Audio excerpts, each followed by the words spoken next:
আপনাদের গণ্যমান্য ছেলে যে বিয়েত্তা বেটা হয়ে গেছে তার কোনো ধারণা আছে কি?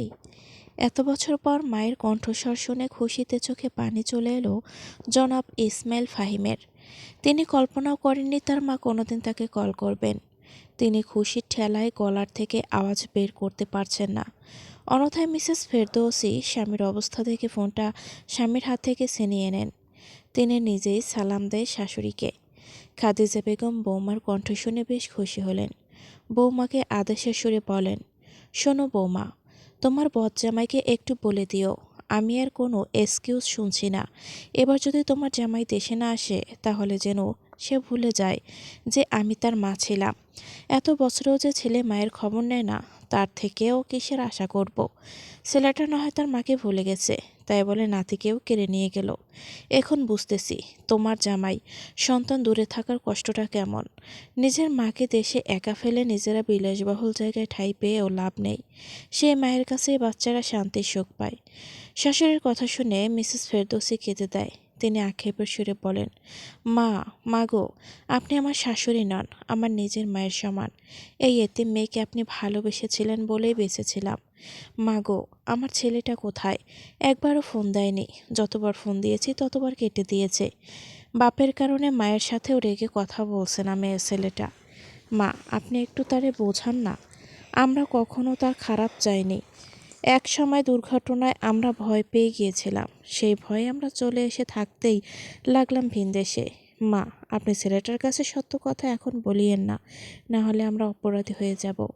খাদিজা বেগম দীর্ঘশ্বাস ফেলেন। তিনি নিজেও সে ঘটনার সাক্ষী, কিন্তু কোথাও এক খারাপ লাগা থেকেই যায় যে সেই ঘটনার রেশ ধরে আজ কত বছর তার ছেলে ভিনদেশের সংসার গুছিয়ে বসবাস করছে, অথচ নিজের মায়ের কিরূপ হাল তা জানার আক্ষেপও করেনি। অতপর মনটাকে নরম করে তিনি বলেন, বাদ দাও বৌমা, ওসব চিন্তা বাদ দিয়ে তোমরা রেডি হয়ে নাও। যখন মন চায় তখন চলে এসো, কোনো বারণ নেই। রাখি এখন, ভালো থাকো। আপনিও সুস্থ থাকিয়েন মা। ইনশাআল্লাহ আমরা শীঘ্রই আসছি। আল্লাহ হাফেজ। ইনশাআল্লাহ, আল্লাহ হাফেজ। মায়ের সাথে কথা বলবে ভেবে জনাব ইসমাইল নিজেকে সামলানোর চেষ্টা করছিল। এতক্ষণ যাবৎ মায়ের অভিমানে ভরা কথাগুলো শুনছিলেন তিনি। কিছু বলার পূর্বে বউ আর মায়ের কথা সমাপ্তি দেখে অসহায় মুখে বউয়ের দিকে তাকান তিনি। করুণ গলায় বলেন, বউ, কখনো কি মা আমাকে আর মাফ করবে না? উনি তো জানেন যুবরাজ আমার কত না আদরের। ওই সময়কার মারাত্মক ঘটনায় আমি হিতাহিত জ্ঞান হারিয়ে ফেলেছিলাম, তাই তো ছেলেকে নিয়ে এই দূর দেশে চলে আসতে হলো। আমি কখনো চাইনি, এমনকি ভাবিওনি এতটা বছরে মায়ের সাথে দূরত্ব এতটা বেড়ে যাবে। কথাগুলো বলতে জনাব ইসমাইলের চোখ থেকে পানি পড়তে লাগলো। মিসেস ফেরদৌসি স্বামীর কাঁধে হাত রেখে প্রেরণা দেন, তবুও তিনি একবার চেষ্টা করতে বলেন, আমাদের উচিত এবার ফিরে যাওয়া। ছেলেকে সত্য বলতে হবে, না হলে তার বৈবাহিক জীবনে সমস্যার সম্মুখীন হতে পারে। রেডি হয়ে নাও, আজ রাতের ফ্লাইটেই আমরা দেশে ফিরব। অনেক হয়েছে, মায়ের অভিমান আর সহ্য হচ্ছে না। মিসেস ফেরদৌসি খুশি হলেন খুব। তিনি চটজলদি সার্ভেন্টকে বেডরুমে আসতে বলেন। আকবর নিশ্চিত গলায় বলে, তাহলে তোর কথা হচ্ছে ভাবি তোকে চিনে, অথচ তুই ভাবিকে চিনিস না। এমনকি আগে যে কখনো ভাবির সাথে দেখা হয়েছে তেমন কোনো ধারণাও নেই তোর। হ্যাঁ, কিন্তু কোথাও একটা প্রশ্ন মনে জাগছে, আসলেই কি আমি মেয়েটাকে চিনি না? যদি নাই চিনতাম, তাহলে কেন মেয়েটাকে প্রথম দেখাতেই বিবেচন বলে খুশি অনুভব করেছিলাম? এমন তো নয় যে তখন আমি তাকে ভালোবাসতাম। এ সময় তাবাচ্ছুমকে ছাড়া কিছু বুঝতাম না, আর আজ বিবেচনের জীবনের রহস্য সম্পর্কে জানতে কৌতূহলে মরছি। আরে বেটা, তুই সরাসরি ভাবির মুখ থেকেই জেনে নে। তোর কি মনে হয় আমি চাইলেই ওর মুখ থেকে শুনতে পারতাম না? অবশ্যই পারতাম, কিন্তু রাতে বিবেচনের শরীরের কন্ডিশন দেখে I am fully shocked. She is mentally desperate. আমাদের সামনে হাসি মুখে দাঁড়ালেও ভেতরে সে চিৎকার করেই কান্না করে। গত রাতে আমি এমনই এক দৃশ্যের সম্মুখীন হয়েছি। বিবিজানের অসুস্থ সময় তার অতীত জানতে চাইলে সে ফুললি মেন্টাল পেশেন্ট হয়ে যাবে। তাও যতটুকু জানতে পেরেছি, এতে আমি এটুকু বুঝতে পারছি আমার সব প্রশ্নের জবাব এক জায়গায় গিয়েই পাব। আকবর বন্ধুর কথা শুনে বরুকেশকে জিজ্ঞেস করে, কোন জায়গায়? আফরাজ নিজের কেবিনের জানালার নিকট এসে দাঁড়িয়ে যায়। প্যান্টের পকেটে হাত গুটিয়ে বলে, how about taking our first honeymoon tour in Feni? It would be interesting right?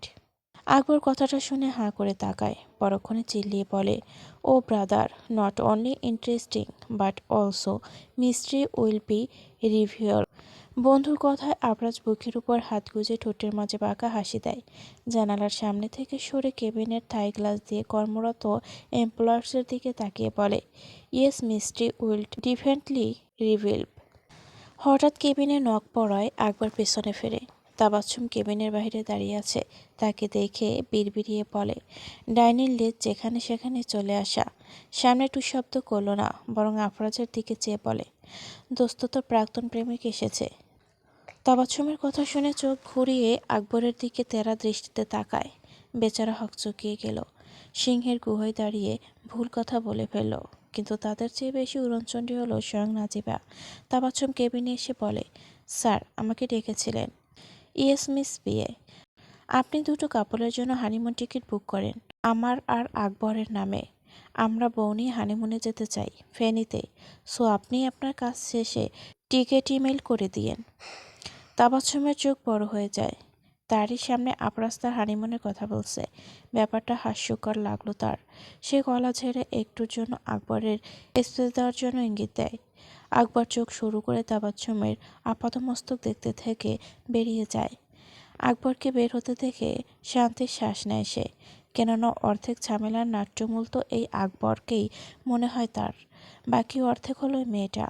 Tabassum নিজেকে অসহায়ভাবে ফুটিয়ে তুলতে আফরাজের পায়ের উপর পড়ে যায়। নড়েচড়ে উঠল আফরাজ। পা সরিয়ে পিছিয়ে তাবাচ্ছুমকে ধমকে ওঠে। তার ধমকে কেঁপে উঠলেও ডোক গিলে আবদার করতে লাগলো, জান, আই মিন স্যার, সরি, এখন তো আমি আর তোমার ভালোবাসা নেই, তাই বলে এত কষ্ট দিও না, আমি সইতে পারবো না।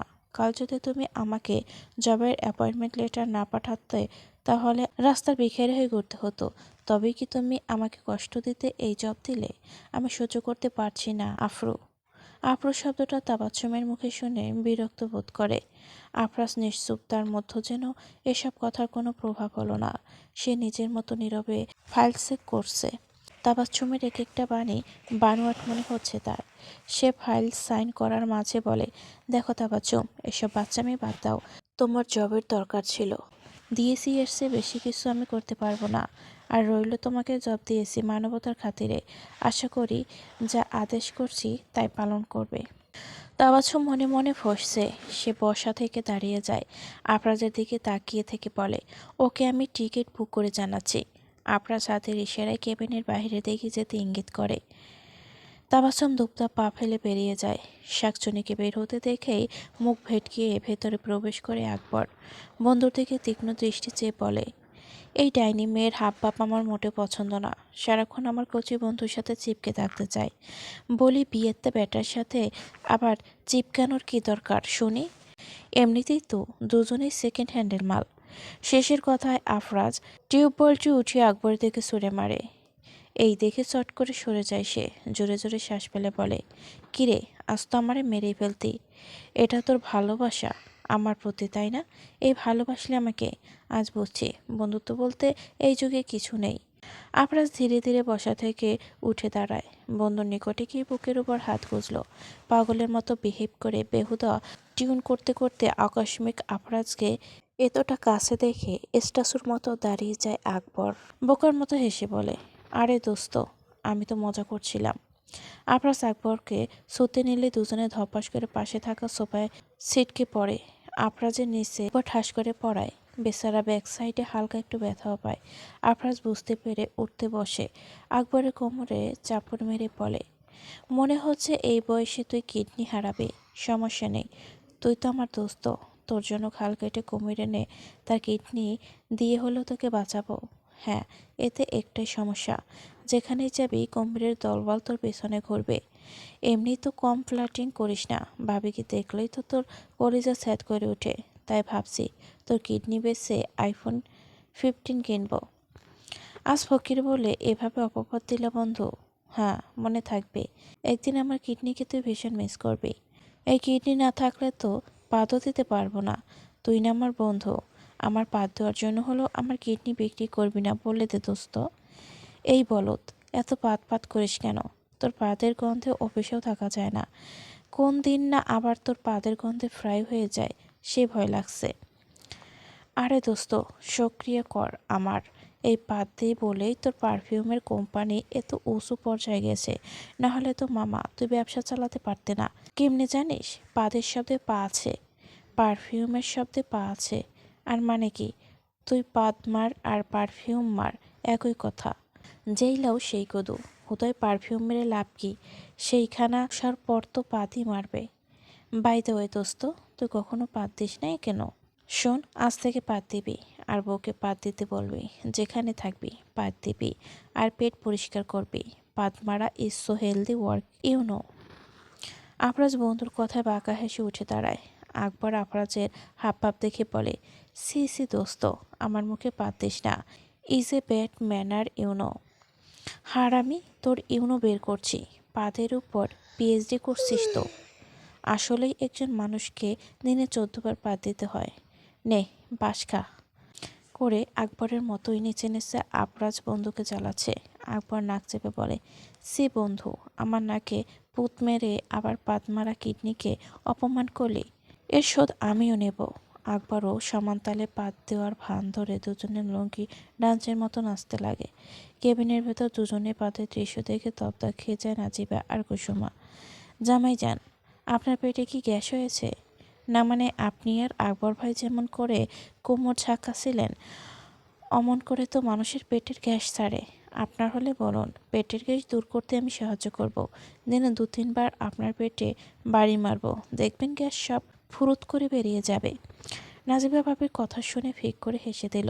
আফরাজ থতমত খেয়ে বিবিজানের কথা শুনলেও আকবরের হাসি দেখে রাগান্বিত নজরে তাকায়। চুপ হয়ে যায় আকবর, তবুও নিজেকে সামলাতে না পেরে বলে, দেখিয়েন ভাবি, গ্যাস বের করতে যেয়ে কোনো আবার সিলিন্ডার বাস্ট করে ফেলিয়েন না। বন্ধু আমার আপনার উপর ব্রাশ হয়ে আসছে, খেয়াল রাখিয়েন গ্যাস বের করতে গিয়ে সুপারগুলো না চলে আসে। আফরাজ শুনে তেড়ে আসতে নিলে আকবর তার বউকে ধরে অন্যপাশে সরে যায়। যোগ গিলে নিজের পাগলি বিবিজানকে বুঝ দিতে বলে। বিবিজান চোখ থাকতেও অন্ধ হয়ে যায়। আজ সকালে আকবর ছাইপাশ খেয়ে মাথা নষ্ট করে ফেলেছে। তারে ঠিক করতে গিয়ে আমারও বিগড়ে দিন, বলদ একখানা। মনে মনে গালি ছাড়ল আফরাজ। অন্যথায় আকবর ও বন্ধু শেষের কথাটুকু বিপরীত মুখে কুসুমাকে বলে দেয়। অথচ নাজিবার কুসুমা ঠিকই তাদের স্বামীর ভণ্ডামি ধরে ফেলেছে। বেচারাদের লজ্জায় মারিমরি অবস্থা। নাজিবার কুসুমা আর চোখে নিজেদের মাঝে গোপন ইশারা ইঙ্গিত করে নেয়। নাজিবার কণ্ঠে গম্ভীর্যতা টেনে বলে, আমরা এখন ক্যান্টিনে খেতে যাচ্ছি। হঠাৎ এসে আপনাদের কাজে ব্যাঘাত ঘটিয়ে নিজেদের খারাপ লাগছে, তাই যাই। আল্লাহ হাফেজ। কথার সমাপ্তি টেনে দুজন মেয়ে যেমনি এসেছে ঠিক তেমনি বেরিয়ে যায়।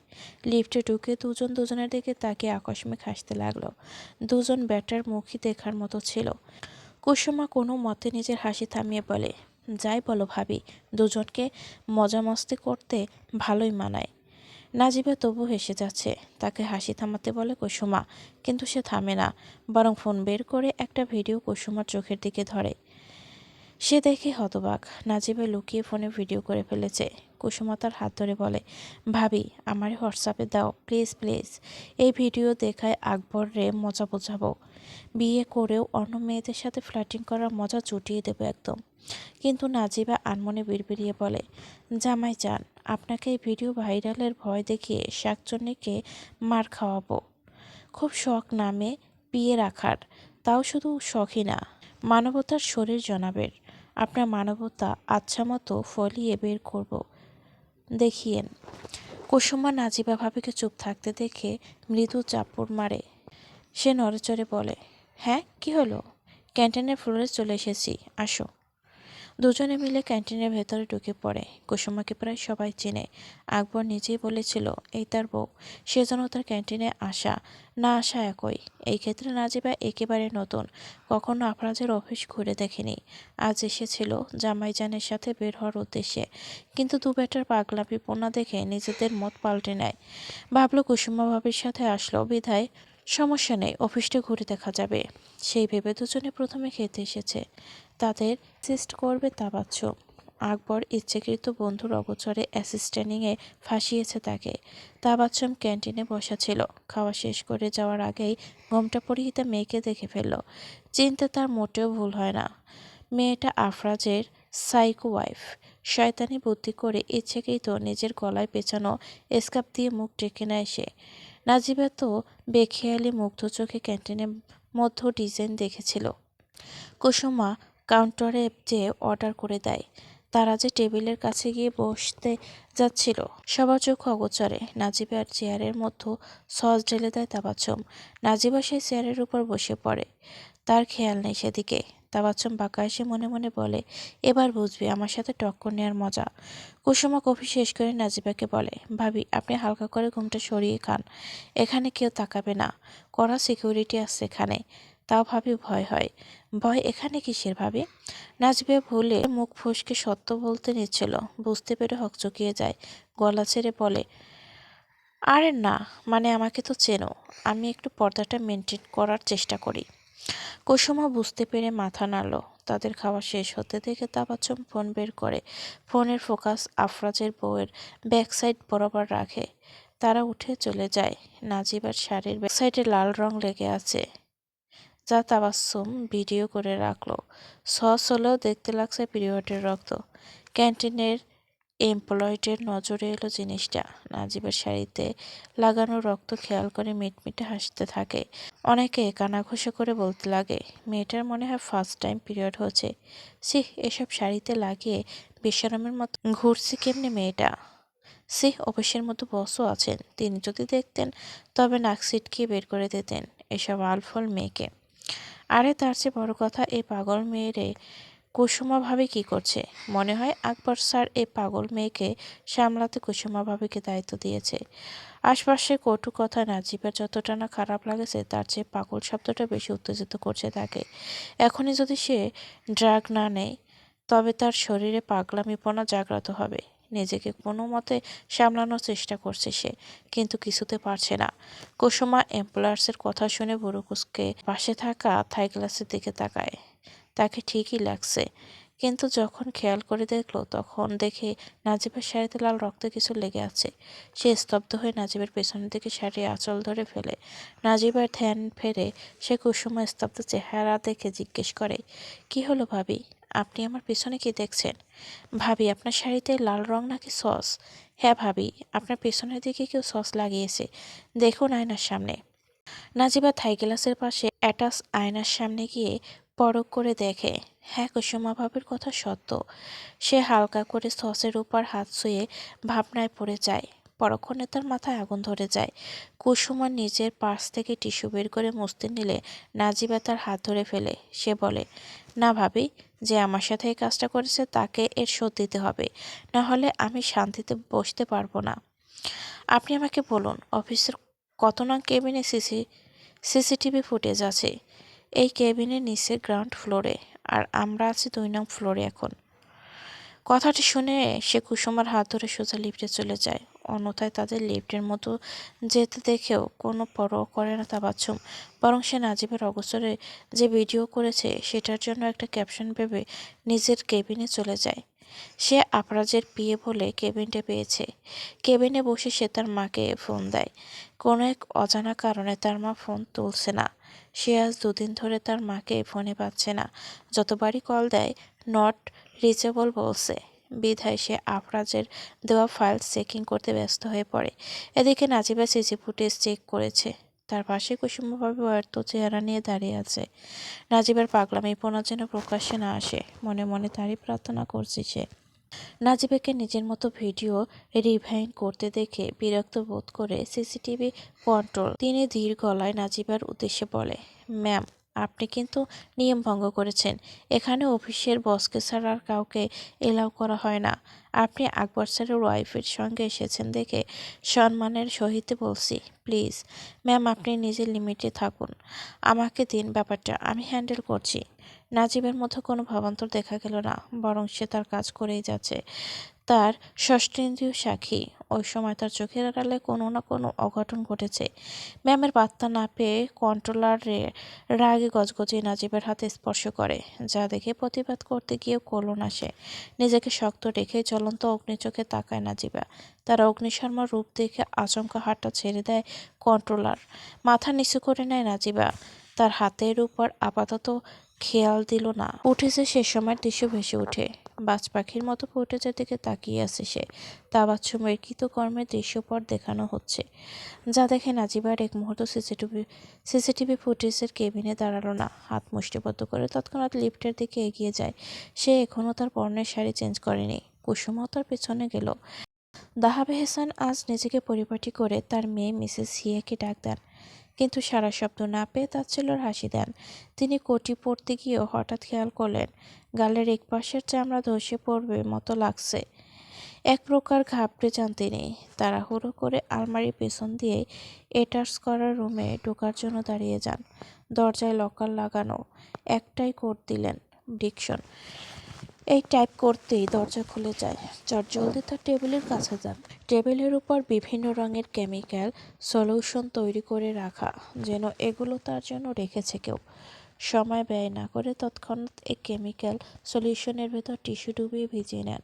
পরে টিস্যুটি নিজের মুখে ভালোভাবে লাগিয়ে সিপসিপে করে নেন। টিস্যুটি ডাস্টে ফেলে টেবিল ফ্যানের সামনে বসে সুইচ অন করেন। ফ্যানটি চালু হতেই তিনি শান্তি অনুভব করেন। যে গালের চামড়া ধসে পড়ছিল সেই চামড়া পুনরায় লেগে গিয়েছে দেখে শয়তানি হাসি দেন। হাসা থামিয়ে পাশে থাকা মিনি ফ্রিজ থেকে রক্ত প্যাকেট বের করেন। একটা গ্লাসে রক্ত ঢেলে সেই গ্লাসে চুমুক দিতে লাগলেন। আপন মনে বিড়বিড়িয়ে বলেন, একমাত্র নাজিবের কারণে আমি জমিদারি প্রথার উত্তরাধিকারী হতে পারলাম না। তোর জীবিত অবস্থা আমার জন্য কাল হয়ে আছে। আজও জমিদারি প্রথার ভাগ নিতে গেলে তোর নাম উঠে আসে। তোর একার জীবনের জন্য আমি আটকে আছি। তোকে মুক্ত করতে পারলে জমিদারি প্রথা পেয়ে যেতাম, কিন্তু তোর এই মৃত দাদির খতিয়ান নামার কারণে তোকে বিয়ে না করা অবধি প্রথা হাসিল করতে পারবো না। তোকে একবার পেয়ে বিয়েটা করতে পারলেই আমার হাতের মুঠোয় পুরো আলিভিল্লা ঝুঁকে পড়বে। কত বছর ধরে এই প্রথার অপেক্ষায় আছি সেটা শুধু আমিই জানি। তোর কাছ থেকে প্রথা ছিনিয়ে নিতে আমার নিজের শরীরের যে কত ক্ষতি করেছি আমি। কথাটুকু বলে নিজের গালে হাত রাখে দাহাব এহসান।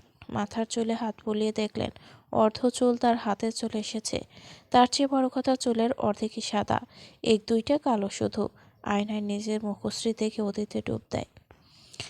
এই বুড়ি, তুই তোর উকিল দিয়ে খাতিয়ান নামা আমার নামে কর, না হলে তোর পরিবারকে ধ্বংসস্তূপে পরিণত করে দেব। আপনি এত খারাপ সেটা আগেই বুঝেছিলাম। আফসোস আমার বাবা বোঝেনি, তাই প্রথম স্বামীর মৃত্যুর পর আপনার ফাঁদে পড়ে আমার সাথে বিয়ে দিয়েছিলেন। কিন্তু আমিও শের কাশেমের মেয়ে ফাতেমা শের। আমি বেঁচে থাকতে কখনো আপনার আশা পূরণ হবে না। আপনি পাপী, নিকৃষ্ট, এক জানোয়ার। আপনার অন্তিম মুহূর্ত খুব ভয়ানক হবে, মিলিয়ে নিয়েন আমার কথা। বুড়ি স্ত্রীর কথা দাহাব এহসান উচ্চস্বরে হাসতে লাগলো। তার হাতের তাবিজ ছুঁড়ে মেরে ঠাস করে চর বসিয়ে দেন স্ত্রীর গালে। স্ত্রীর গাল চেপে ধরে বলেন, এই বুড়ি বয়স তো কম হলো না তোর। এখন মরলে কেউ সন্দেহ করবে না। ভাববে অসুস্থতায় ভুগছিলি, এর রেশ ধরেই মারা গেলি। কথার ইতি টেনে জোরে ধাক্কা দেন তিনি। ফাতেমা শেরা ফ্লোরের উপর পড়ে ব্যথা পেয়ে চিৎকার দিয়ে ওঠেন। ঘুমন্ত নাজিবা জেগে উঠল, ভয়ে ঘুমন্ত মাকে চেপে ধরে। জনাব মোবারক আলীও জেগে গেলেন। স্ত্রীকে ঘুমন্ত দেখে ডাকলেন না। অক্লান্ত পরিশ্রমের পর রাতে ঘুমিয়েছেন তার বউ, বিধায় ভয়ার্ত মেয়ের মাথায় হাত বুলিয়ে ঘুমোতে বললেন তিনি। গায়ের টি শার্ট ঠিক করে রুম থেকে বেরিয়ে যান। মায়ের চিৎকার শুনে দৌড়ে বাবা মার রুমে যান। দাহাব এহসান দরজা খুলে মরাকান্না জড়িয়ে দেন। নিজের কোমর ব্যথার ভান ধরে দরজার পাশে দাঁড়িয়ে রইলেন। মাকে মেঝেতে পড়ে থাকতে দেখে জনাব মোবারক আলী মাকে বাঁচা কোলে করে বিছানার উপর শুয়ে দেন। কপালে হালকা আঁচ দেখে কিছুটা আন্দাজ করতে পারলেন তিনি, তবুও টু শব্দ করলেন না। মায়ের জ্ঞান ফেরাতে পাশে পানি ভর্তি মগ থেকে হালকা পানি বের করে মায়ের মুখে ছিটিয়ে দেন। মিসেস ফাতিমার জ্ঞান ফেরতেই ছেলেকে কাছে দেখে খুশি হন। মুখ খুলতে নিলে পেছনে থাকা জানোয়ারকে বড়সড় ফুলদানি নিয়ে দাঁড়িয়ে থাকতে দেখে ভয় পেয়ে গেলেন। শেষ বয়সে এসে ছেলের বংশকে হারাতে চান না তিনি। অতঃপর মিথ্যে ঘটনা বলে ছেলেকে তার রুমে পাঠিয়ে দেয়। মোবারক আলী রুম থেকে বের হওয়ার পরপরই ধরাম করে দরজা লাগিয়ে দেয় তাহাব এহসান। বাবার এরূপ আচরণে অবাক হন তিনি। বাবাকে ছোট কাল থেকে দেখে এসেছেন তিনি, কখনো বিরূপ আচরণ করতে দেখেননি। রাত বেশি হয় মায়ের কপালে ব্যান্ডেজ করে নিজ রুমে চলে গেলেন। অন্যথায় তাহাব এহসান নিজের স্ত্রী শিউরে বসে তার গলার কাছে হাত রেখে মৃদু গলায় বলেন, আহারে বউ আমার, ব্যথা লাগছে কপালে? জানিস তোর প্রথম স্বামীর মৃত্যুর পর তোকে কেন বিয়ে করেছিলাম? যাতে করে তোর রাজমহল আমি পেয়ে যাই। কিন্তু আফসোস, কে জানতো আমার শ্বশুর যে এক নাম্বারের চতুর মানব বের হবে। আমার নামে ব্যবসার খাতিয়ানামা লিখে জমিদারি প্রথা তার কন্যার নামে লিখে দিলেন। এতে কি? আমিও শ্বশুরের মন জয় করে তোকে বিয়ে করে নিলাম। যদিও জানতাম তুই বিধবা, এক ছেলের মা, তবুও আই ডোন্ট কেয়ার। এই বুড়ো বয়সে এসেও আমার লোভ নিয়ন্ত্রণে নেই। কেন? কারণ আমার তোকে সহ্য হয় না। তুই আমাকে ছেলে সন্তান দিস নাই। ছেলে সন্তান তো আগের জামাইরে দিয়ে খেয়ে দিলি জামাইরে। আমার বংশের সব কিছু নিজ ছেলেকে দিতে চেয়েছিলাম, তাও হতে দিলি না। তোর আগের পক্ষের সন্তানকে তো আমি পৃথিবী ছাড়া করবো দেখে নিস। শুধু সে নয়, তার পরিবার ধ্বংস হবে। কিন্তু একটা ইন্টারেস্টিং কথা বলবো তোকে। আমাদের নাতনি নাজিবা আছে না, ওকে না আমার মারতে মন চাইছে না। তাহলে কি করা যায় ভাবছি। কথাটুকু বলে তাহাব এহসান নিজের সাদা দাড়িতে হাত বুলোতে লাগলেন। মিসেস ফাতেমার কপালে প্রচণ্ড ব্যথা করছে। তিনি বহু কষ্টে উঠে বসেন।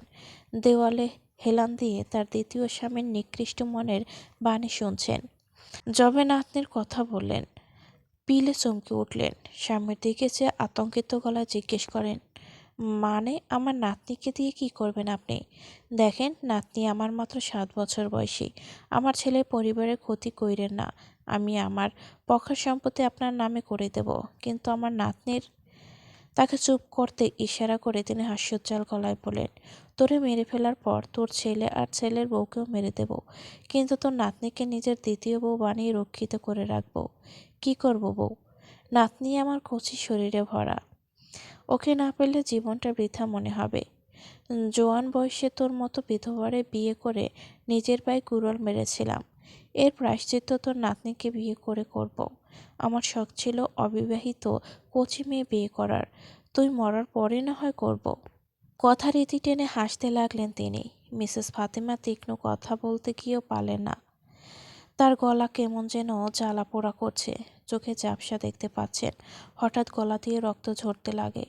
তাহাব এহসান রুমের বাইরে গিয়ে মেইন দরজায় ছিটকানি খুলে দিলেন। দরজার তালা ভেঙে মাটিতে ফেলে রাখলেন। পুনরায় রুমে এসে আয়েশে রকিং চেয়ারে মাথা হেলিয়ে দেন। ফ্লোরের উপর থেকে বড় সাইজের পাথর হাতে নিলেন। বউ ফাতেমাকে ছটফট করতে দেখে খোশ মনে নিজের কপালে জোরে সোরে আঘাত করে বসেন। ব্যথার চোটে তিনি অজ্ঞান হয়ে যায়। বউ, এই কি হয়ে গেল? ঘরের মধ্যে মায়ের খুন হয়ে গেল, বাবাকেও আহত করে দিয়েছে। কে ঢুকেছিল কিছুই জানতে পারছি না। নাদিম নাজিবা তো দাদা দাদি ভক্ত ছিলেন। অসময়ে মায়ের মৃত্যু মেনে নিতেও পারছিল না। মিসেস মেহজামিন স্বামীর কাঁধে হাত রেখে সান্ত্বনার গলায় বলেন, দেখুন, এসব ভেবে লাভ নাই। আমরা বাবার কোথাও অমান্য করতে পারছি না। চেয়েছিলাম মায়ের পোস্টমর্টম হোক, কিন্তু বাবা যে মরা কান্না জড়িয়ে দিয়েছেন, এ দেখে আমারই কষ্ট লাগছে। তিনি বারবার কান্নার সুরে তাড়াতাড়ি ওনার স্ত্রীকে কবর দেওয়ার কথা বলেছেন, না হলে যে মায়ের রুহু শান্তি পাবে না। এখন যদি লাশের পোস্টমর্টম করা হয়, তবে লাশকে কাটবে, অন্যান্য পরীক্ষা নিরীক্ষা করতে লাশের সাথে বেধড়ক আচরণ করতে পারে। এর জন্য ভয়ও হয়। তাই বলছি বাদ দিন, মায়ের রুহের জন্য আমরা কবর দেওয়ার ব্যবস্থা করি। জনাব মোবারক আলী কিছু বলতে নেওয়ার পূর্বে কাজের ছেলের উচ্চস্বরে চিৎকার শুনতে পান তারা। এতক্ষণ যাবৎ বাড়ির উঠোনে বসে আলাপচারিতে বসেছিলেন তারা। চিৎকার শুনে গিয়ে দেখলেন নাজিবার কোলের উপর দাহাব এহসান শরীর এলিয়ে দিয়ে আছেন। দৃশ্যটি বিশ্রী বটে। দাদার শরীরের নিচে ছোট নাজিবার শরীরটা রেহাই পাওয়ার আশায় ছটফট করছে, অন্যথায় দাহাব এহসান নিজেকে অজ্ঞানের ভান ধরে নাতনির শরীরে মৃদু চাপ দিচ্ছেন। কাজের ছেলে হঠাৎ কোথা থেকে এসে দেখে ফেলায় অজ্ঞানের নাটক করে শুয়ে রইলেন।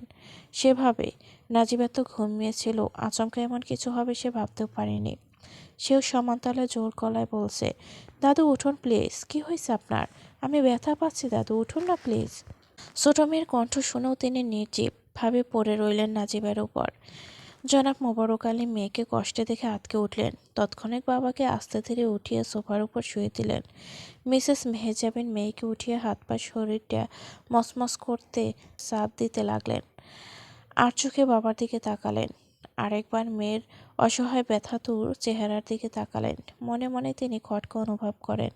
নাজিবাকে তিনি খাওয়াইয়ে ঘুম পড়িয়ে গিয়েছিলেন, তবে এখানে বাবা কেন এসেছিলেন? ছেলের বইয়ের রুমে না বলে প্রবেশ করাটা বেমানান লাগলো তার। তিনি মেয়েকে বুকে চেপে ধরে কণ্ঠে দৃঢ় টেনে বলে, বাবার মুখে পানি ছিটিয়ে দিন তো। মোবারক আলী মগ ভর্তি পানি নিয়ে বাবার উপর ছিটিয়ে দিলেন। জ্ঞান ফেরার ভান করে নিবু নিবু চোখে পাপড়ি মেলে ধরলেন সামনে। দু কঠোর ব্যক্তির মুখভঙ্গি দেখে মনে মনে কিছুটা ভয়ও পেলেন তিনি। যদি তারা তার উদ্দেশ্য ধরতে পারেন, তবে তার ফাঁসি নিশ্চিত করে ছাড়বে তারা। এই ভেবে সে পুনরায় মরাকান্না জোরে বলে, ও আমার নাতনি গো, তোর দাদি চইলে গেছে রে। এখন যে তোদের আমি ছাড়া আর কেউ নেই। আমাকে কেন একলা করে গেলি ফাতিমা? তোরে ছাড়া আমি কেমনে বাঁচমু? আমার আর কেউ নেই। এই আলী, তোর বোনটারে খবর দে রে, জলদি আইতে ক। কবর দেওয়ার আগে একবার মায়ের চেহারাটা দেখে নিক। বাবার পার্থিব কথা শুনে ভাবলেন হয়তো শোক মেটাতে নাজিবাকে আঁকড়ে ধরেছিলেন। এর মাঝে জ্ঞান হারায়। মোবারক আলী দীর্ঘশ্বাস ফেলে ফোন বের করেন। হিয়া বোন নামের নম্বরে ফোন দেয়। ফোন রিসিভ হতেই তিনি বোনকে মায়ের ঘটনা বলেন। এতে তার বোনও কাঁদতে লাগলেন। তৎক্ষণাৎ স্বামী সন্তান নিয়ে আসছেন বললেন। বেডরুমে মেয়ের শিউরে বসে চিন্তিত মনে ভেবেই যাচ্ছেন মেহেজাবিন সিরাত। মায়ের মাথায় হাত বুলিয়ে খেয়াল করলেন মেয়ের গলায় লাল হওয়া জায়গাটি। এমন চিহ্ন এক অবিবাহিত মেয়ের গলায় কেমনে এলো? গাবড়ে রুমের বাহিরে যান। মোবারক আলীকে কাজে ব্যস্ত দেখে কিছুটা বলার সাহস পেল না। চুপটি করে রুমে এসে মেয়ের পাশে শুয়ে পড়লেন। মায়ের আকস্মিক মৃত্যু তিনিও মানতে পারছেন না। ভাবতে লাগলেন ভোরের ঘটনা। সাত সকালে ওঠা মেহেজাবিন সিরাতের অভ্যাস হয়ে গিয়েছে। আজ উঠে খেয়াল করলেন প্রধান গেটের তালা ভাঙা আর গেটের ছিটকিনি খোলা। এ দেখে হতভম্ব হয়ে গেলেন তিনি। তৎক্ষণাৎ দারোয়ানকে ডেকে চারপাশ নজরদারি চালাতে বললেন। ঘরের প্রতি রুম চেক দিচ্ছিলেন। এমত অবস্থায় শ্বশুর শাশুড়ি রুমে এসে দরজা নক করতেই দরজা আপনা আপনি খুলে যায়। তিনি মৃদু গলায় ডাক দিলেন, কিন্তু কোনো সাড়া না পেয়ে ভেতরে প্রবেশ করে মর্মান্তিক দৃশ্য দেখে চিৎকার করে উঠলেন। মোবারক আলীর ঘুম ছুটে গেল। তিনি তড়িঘড়ি দৌড়ে বউয়ের কাছে গেলেন। বউকে বাবা মায়ের রুমের বাহিরে দেখতে পেয়ে চমকে গেলেন। তিনি কি হয়েছে জিজ্ঞেস করতে নিলে বাবা মায়ের আহত অবস্থা দেখে নিজেই বোবা হয়ে যায়। তৎক্ষণাৎ তিনি বাবার কপালে ব্যান্ডেজ করে দেন। মায়ের শরীরে হাত ছুঁয়ে দিতেই ধপ করে বসে পড়লেন। মেহেজাবিন সিরাত স্বামীর অবাক চাহনি দেখে শরীর হালকা ছুঁয়ে দিয়ে অনুভব করলেন শরীর ঠান্ডা হয়ে আছে। তিনি আতঙ্কে সিটিয়ে পড়লেন। এদিকে ছেলে আর ছেলের বউকে দেখে দাহাব এহসান নিজেও কান্নার অভিনয় চালু করে দিলেন। সব তো ঠিকই চলছিল, কিন্তু কেমনে মোবারক আলী আমার সত্য জানতে পেরে আমারই বানানো কালো জাদুর মতের তাবিজ আমারই বুকে গেঁথে খণ্ড বিখণ্ড করে দিল। ইস, আমার সৎ ছেলেটা যদি আমার মন্ত্র না ভাঙত, তবে আমি কবেই গুরুতান্ত্রিক হয়ে যেতাম। তখন বছরের পর বছর নাজিবার শরীর নিয়ে মেতে থাকতে পারতাম। কিন্তু সমস্যা নেই, নাজিবার কারণেই তার পরিবারকে আমার পেটের ভুক্তভোগী হতে হলো। অতীতের কথা ভেবে হাসতে হাসতে দাহাব এহসান সে নিজের মতো বলতে লাগে,